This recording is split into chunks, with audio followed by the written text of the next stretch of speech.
The Age of Innocence by Edith Wharton. Book 1, Chapter 9. The Countess Olenska had said, "After 5." and at half after the hour Newland Archer rang the bell of the peeling stucco house with a giant wisteria throttling its feeble cast-iron balcony, which she had hired, far down West 23rd Street, from the vagabond Medora. It was certainly a strange quarter to have settled in. Small dressmakers, bird-stuffers, and people who wrote were her nearest neighbors. And further down the dishevelled street Newland recognized a dilapidated wooden house at the end of a paved path, in which a writer and journalist called Winsett, whom he used to come across now and then, had mentioned that he lived. Winsett did not invite people to his house, but he had once pointed it out to Newland in the course of a nocturnal stroll, and the latter had asked himself with a little shudder if the humanities were so meanly housed in other capitals. Madame Olenska's own dealings was redeemed from the same appearance only by a little more paint about the window frames, and as Archer mustered its modest front, he said to himself that the Polish Count must have robbed her of her fortune as well as of her illusions. The young man had spent an unsatisfactory day. He had lunched with the Wellands, hoping afterward to carry off May for a walk in the park. He wanted to have her to himself, to tell her how enchanting she had looked the night before, and how proud he was of her, and to press her to hasten their marriage. But Mrs. Welland had firmly reminded him that the round of family visits was not half over, and when he hinted at advancing the date of the wedding, had raised reproachful eyebrows and sighed out, 12 dozen of everything hand-embroidered. Packed in the family landau, they rolled from one tribal doorstep to another, and Archer, when the afternoon's round was over, parted from his betrothed with the feeling that he had been shown off like a wild animal cunningly trapped. He supposed that his readings in anthropology caused him to take such a coarse view of what was after all a simple and natural demonstration of family feeling. But when he remembered that the Wellands did not expect the wedding to take place till the following autumn, and pictured what his life would be like till then, a dampness fell on his spirit. "Tomorrow," Mrs. Welland called after him, "we'll do the Chiverses and the Dallases." and he perceived that she was going through their two families alphabetically, and they were only in the first quarter of the alphabet. He had meant to tell May of the Countess Olenska's request, her command rather, that he should call on her that afternoon, but in the brief moments when they were alone he had more pressing things to say. Besides, it struck him as a little absurd to allude to the matter. He knew that May most particularly wanted him to be kind to her cousin. Was it not that wish that had hastened the announcement of their engagement? It gave him an odd sensation to reflect that, but for the Countess's arrival, he might have been, if not still a free man, at least a man less irrevocably pledged.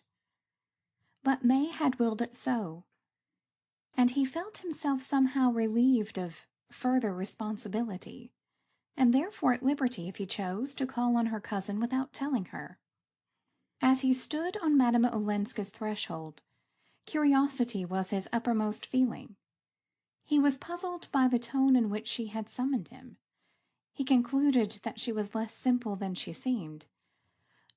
The door was opened by a swarthy, foreign-looking maid, with a prominent bosom under a gay neckerchief, whom he vaguely fancied to be Sicilian.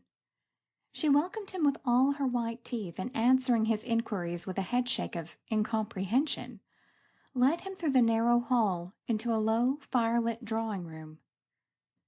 The room was empty, and she left him, for an appreciable time, to wonder whether she had gone to find her mistress, or whether she had not understood what he was there for, and thought it might be to wind the clocks, of which he perceived that the only visible specimen had stopped. He knew that the southern races communicated with each other in the language of pantomime, and was mortified to find her shrugs and smiles so unintelligible. At length she returned with a lamp, and Archer, having meanwhile put together a phrase out of Dante and Petrarch, evoked the answer. La signora è fuori, ma verrà subito. Which he took to mean, she's out, but you'll soon see. What he saw meanwhile, with the help of the lamp, was the faded, shadowy charm of a room unlike any room he had known.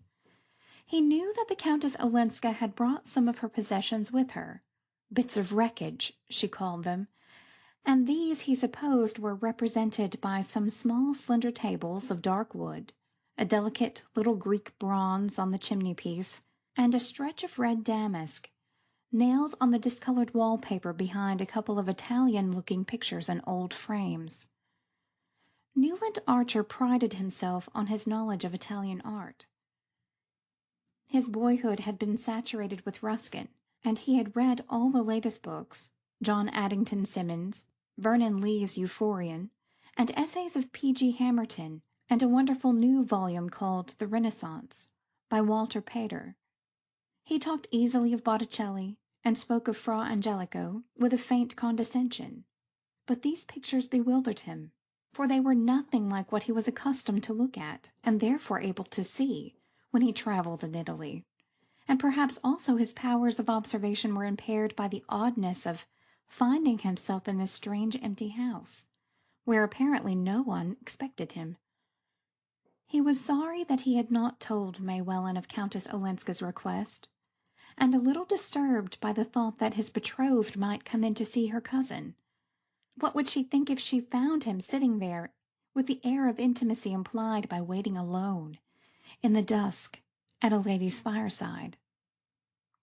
But since he had come he meant to wait, and he sank into a chair and stretched his feet to the logs. It was odd to have summoned him in that way and then forgotten him, but Archer felt more curious than mortified. The atmosphere of the room was so different from any he had ever breathed that self-consciousness vanished in the sense of adventure. He had been before in drawing-rooms hung with red damask, with pictures of the Italian school. What struck him was the way in which Medora Manson's shabby hired house, with its blighted background of pompous grass and Rogers statuettes, had, by a turn of the hand, and the skilful use of a few properties, been transformed into something intimate, foreign, subtly suggestive of old romantic scenes and sentiments. He tried to analyze the trick, to find a clue to it in the way the chairs and tables were grouped, to the fact that only 2 Jacqueminot roses, of which nobody ever bought less than a dozen, had been placed in the slender vase at his elbow, and in the vague pervading perfume that was not what one put on handkerchiefs, but rather the scent of some far-off bazaar, the smell made up of Turkish coffee and ambergris and dried roses. His mind wandered away to the question of what May Welland's drawing-room would look like. He knew that Mr. Welland, who was behaving very handsomely, already had his eye on a newly built house in East 39th Street. The neighbourhood was thought remote, and the house was built in a ghastly greenish-yellow stone that the younger architects were beginning to employ as a protest against the brownstone, of which the uniform hue coated New York like a cold chocolate sauce. But the plumbing was perfect. Archer would have liked to travel, to put off the house in question, but though the Wellands approved of an extended European honeymoon, perhaps even a winter in Egypt, they were firm as to the need of a house for the returning couple. The young man felt that his fate was sealed. For the rest of his life he would go up every evening between the cast-iron railings of that greenish-yellow doorstep, and pass through a Pompeian vestibule into a hall with a wainscoting of varnished yellow wood. But beyond that his imagination could not travel. He knew the drawing-room above had a bay window, but he could not fancy how May would deal with it. She submitted cheerfully to the purple stain and the yellow tuftings of the Welland drawing-room, to its sham buhl tables and gilt vitrines full of modern Saxe, but saw no reason to suppose that she would want anything different in her own house. And his only comfort was to reflect that she would probably let him arrange his library as he pleased, which would be, of course, with sincere Eastlake furniture, and the plain, new bookcases without glass doors. The round-bosomed maid came in, drew the curtains, pushed back a log, and said consolingly, Verrà, verrà. When she had gone, Archer stood up and began to wander about. Should he wait any longer? His position was becoming rather foolish. Perhaps he had misunderstood Madame Olenska. Perhaps she had not invited him after all.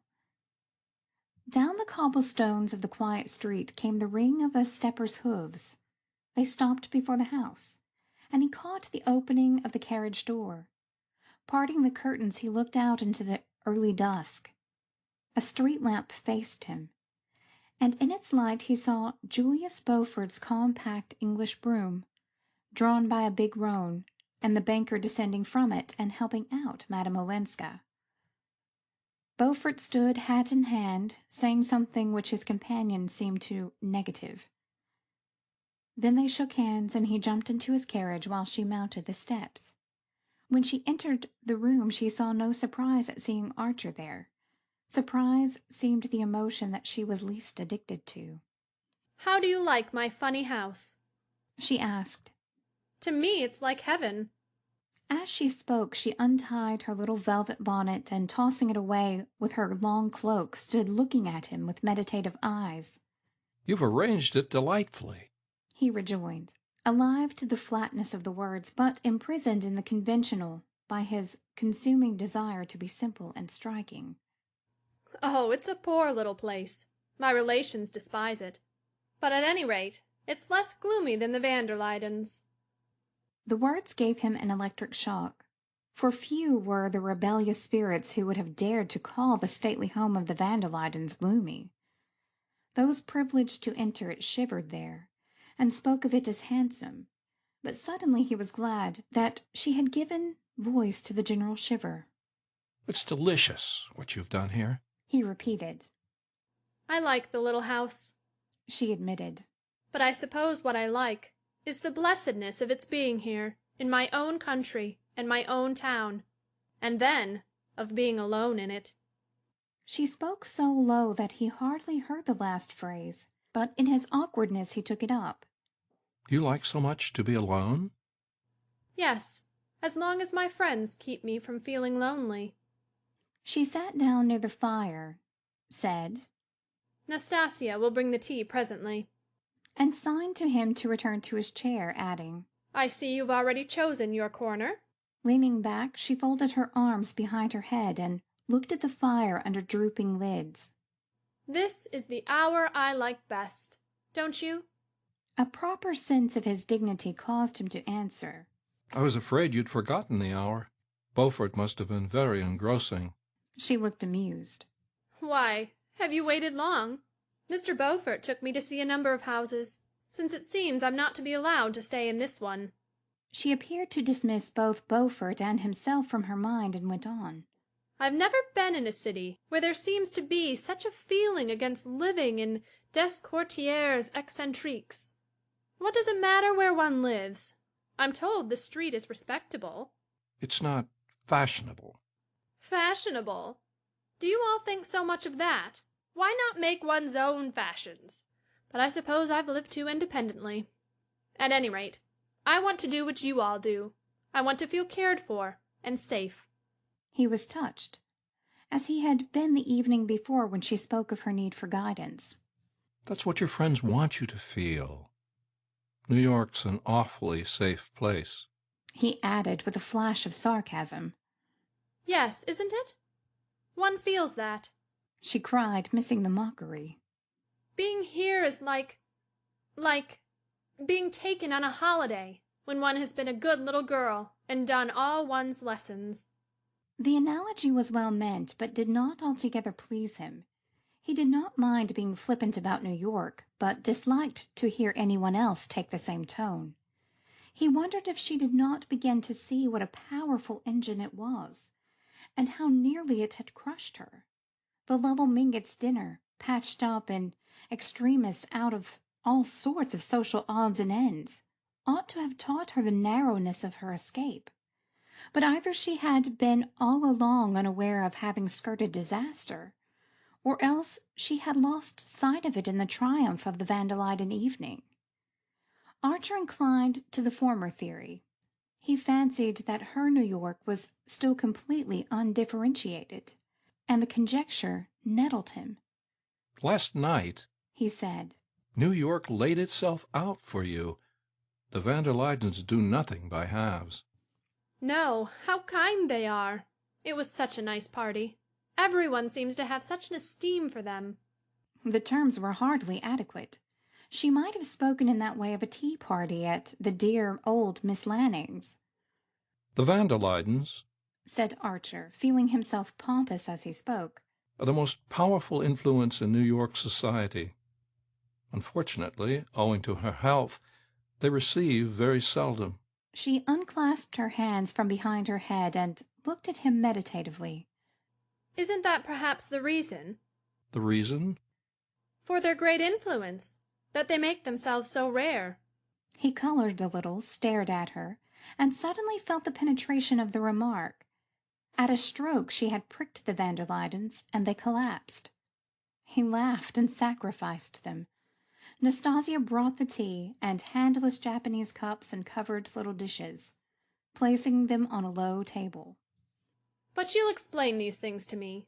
You'll tell me all I ought to know. Madame Olenska continued, leaning forward to hand him his cup. It's you who are telling me, opening my eyes to things I'd looked at so long that I'd ceased to see them. She detached a small gold cigarette case from one of her bracelets, held it out to him, and took a cigarette herself. On the chimney were long spills for lighting them. Ah, then we can both help each other. But I want help so much more. You must tell me just what to do. It was on the tip of his tongue to reply. Don't be seen driving around the streets with Beaufort. But he was being too deeply drawn into the atmosphere of the room, which was her atmosphere, and to give advice of that sort should have been like telling someone who was bargaining for attar of roses in Samarcand that one should always be provided with arctics for a New York winter. New York seemed much farther off than Samarcand, and if they were indeed to help each other, she was rendering what might prove the first of their mutual services by making him look at his native city objectively. Viewed thus, as through the wrong end of a telescope, it looked disconcertingly small and distant, but then from Samarcand it would. A flame darted from the logs, and she bent over the fire, stretching her thin hands so close that a faint halo shone about the oval nails. The light touched to russet the rings of dark hair escaping from her braids, and made her pale face paler. There are plenty of people to tell you what to do, Archer rejoined, obscurely envious of them. Oh, all my aunts? And my dear old granny? She considered the idea impartially. They're all a little vexed with me for setting up for myself. Poor granny especially. She wanted to keep me with her, but I had to be free. He was impressed by this light way of speaking of the formidable Catherine, and moved by the thought of what must have given Madame Olenska this thirst for even the loneliest kind of freedom. But the thought of Beaufort gnawed him. I think I understand how you feel, he said. Still, your family can advise you, explain differences, show you the way. She lifted her thin black eyebrows. Is New York such a labyrinth? I thought it so straight up and down, like Fifth Avenue, and with all the cross streets numbered. She seemed to guess his faint disapproval of this, and added, with the rare smile that enchanted her whole face, If you knew how I like it for just that, the straight up and downness, and the big honest labels on everything. He saw his chance. Everything may be labeled, but everybody is not. Perhaps. I may simplify too much, but you'll warn me if I do. She turned from the fire to look at him. There are only two people here who make me feel as if they understood what I mean and could explain things to me. You and Mr. Beaufort. Archer winced at the joining of the names, and then, with a quick readjustment, understood, sympathized, and pitied. So close to the powers of evil she must have lived that she still breathed more freely in their air. But since she felt that he understood her also, his business would be to make her see Beaufort as he really was, with all he represented, and abhor it. He answered gently, I understand. But just at first, don't let go of your old friends' hands. I mean the older women. Your Granny Mingott, Mrs. Welland, Mrs. van der Luyden. They like and admire you. They want to help you. She shook her head and sighed. Oh, I know. But on condition that they don't hear anything unpleasant. Aunt Welland put it in those very words when I tried. Does no one want to know the truth here, Mr. Archer? The real loneliness is living among all these kind people who only ask one to pretend. She lifted her hands to her face, and he saw her thin shoulders shaken by a sob. Madame Olenska, oh, don't. Ellen, he cried, starting up and bending over her. He drew down one of her hands, clasping and chafing it like a child's, while he murmured reassuring words. But in a moment she freed herself, and looked up at him with wet lashes. Does no one cry here either? I suppose there's no need to, in heaven, she said, straightening her loosened braids with a laugh, and bending over the tea kettle. It was burnt into his consciousness that he had called her. Ellen. Called her so twice, and that she had not noticed it. Far down the inverted telescope he saw the faint white figure of May Welland, in New York. Suddenly Nastasia put her head in to say something in her rich Italian. Madame Olenska, with her hand in her hair, uttered an exclamation of assent, a flashing Già, già. and the Duke of St. Austrey entered, piloting a tremendous black-wigged and red-plumed lady in overflowing furs. My dear Countess, I've brought an old friend of mine to see you, Mrs. Struthers. She wasn't asked to the party last night, and she wants to know you. The Duke beamed on the group, and Madame Olenska advanced with a murmur of welcome toward the queer couple. She seemed to have no idea how oddly matched they were, nor what a liberty the Duke had taken in bringing his companion. And to do him justice, as Archer perceived, the Duke seemed as unaware of it himself. "Of course I want to know you, my dear," cried Mrs. Struthers in a round, rolling voice that matched her bold feathers and her brazen wig. "I want to know everybody who's young and interesting and charming. And the Duke tells me you like music, didn't you, Duke? You're a pianist yourself, I believe? Well, do you want to hear Sarasate play tomorrow evening at my house? You know I've something going on every Sunday evening. It's the day when New York doesn't know what to do with itself, and so I say to it, come and be amused. And the Duke thought you'd be tempted by Sarasate. You'll find a number of your friends." Madame Olenska's face grew brilliant with pleasure. How kind! How good of the Duke to think of me! She pushed a chair up to the tea-table, and Mrs. Struthers sank into it delectably. Of course I shall be too happy to come. "That's all right, my dear. And bring your young gentleman with you." Mrs. Struthers extended a hail-fellow hand to Archer. "I can't put a name to you, but I'm sure I've met you. I've met everybody, here or in Paris or London. Aren't you in diplomacy? All the diplomatists come to me. You like music too? Duke, you must be sure to bring him." The Duke said, "Rather," from the depths of his beard, and Archer withdrew with a stiffly circular bow that made him feel as full of spine as a self-conscious schoolboy among careless and unnoticing elders. He was not sorry for the denouement of his visit. He only wished it had come sooner, and spared him a certain waste of emotion. As he went out into the wintry night, New York again became vast and eminent, and May Welland the loveliest woman in it. He turned into his florist's to send her the daily box of lilies of the valley, which, to his confusion, he found he had forgotten that morning. As he wrote the word on his card and waited for the envelope, he glanced about the embowered shop, and his eyes lit on the cluster of yellow roses. He had never seen any as sun-golden before, and his first impulse was to send them to May instead of the lilies. But they did not look like her. There was something too rich, too strong in their fiery beauty. In a sudden revulsion of mood, and almost without knowing what he did, he signed to the florist to lay the roses in another long box, and slipped his card into a second envelope, on which he wrote the name of the Countess Olenska. Then, just as he was turning away, he drew out the card again, and left the empty envelope on the box. "They'll go at once?" he inquired, pointing to the roses. The florist assured him that they would. End of Book 1, Chapter 9 of The Age of Innocence.